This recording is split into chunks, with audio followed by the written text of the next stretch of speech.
आता 7 रस्ता येथील शिवसेना भवन या आपल्या कार्यालयासमोर जे हॉटेल आहे त्या हॉटेलच्या चालकाने माझ्यावर गुन्हा दाखल केल्याचं आत्ता मला समजलं। खरं तर काल रात्री तशी कुठलीही घटना जे ते सांगतायत की आम्ही त्यांना शिवीगाळ केली, मारहाण केली, अशी कुठलीही घटना काल रोजी घडलेली नाही।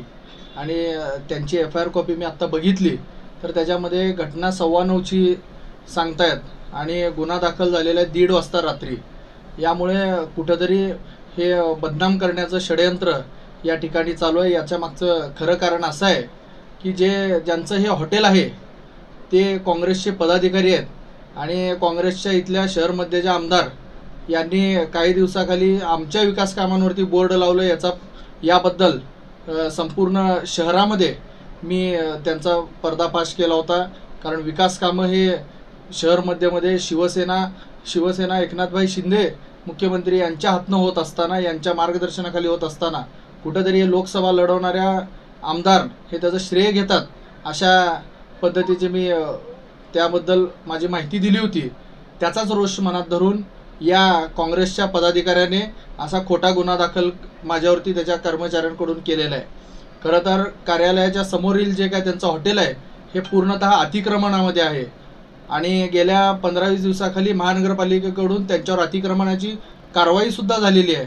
कुठंतरी ती कारवाईसुद्धा होऊ नये भविष्यात आणि या ज्या काय काँग्रेसच्या पदाधिकाऱ्याला कुठंतरी त्यांच्या आमदारांनी सांगितल्यामुळे ही गुन्हा दाखल करण्याचा प्रयत्न झालेला आहे। परंतु यामध्ये प्रामुख्याने अजून एक गोष्ट सांगतो की काँग्रेसला अतिक्रमण किती प्रिय आहे।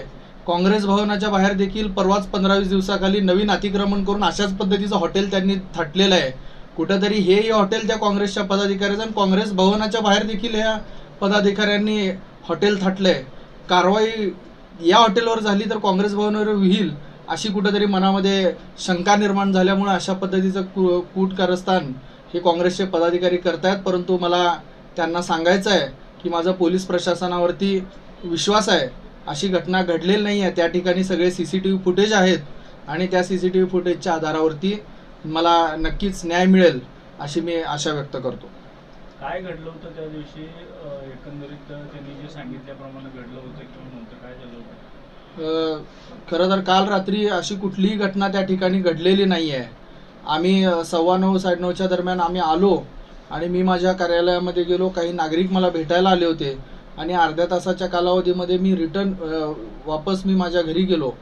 या सगळ्या काळामध्ये कुठेही वाद झालेला नाही आहे। CCTV 12 CCTV त्या एरियामध्ये आहेत, CCTVमध्ये कुठंही दिसत नाही। याबद्दल पोलिसांनी देखील तपास केलेला आहे, तसे सगळे फुटेज त्यांनी ताब्यात घेतलेले आहेत। त्यामुळं घटनाच घडलेली नाही, परंतु या काँग्रेसच्या पदाधिकाऱ्यांना त्यांच्या सांगितलेल्या आमदाराच्या सूचनेनुसार ही सगळी घटना घडलेली दिसून येते। या संदर्भामध्ये मी आत्ताच सांगितलं की पोलीस प्रशासनावर माझा विश्वास आहे आणि म्हणजे त्यांच्या तपासातून मी निर्दोष असल्याचं नक्कीच समोर येईल। त्यानंतर मात्र हे जे कोणी केलेत त्यांच्यावरती नक्कीच मानहानीचा दावा दाखल करेन।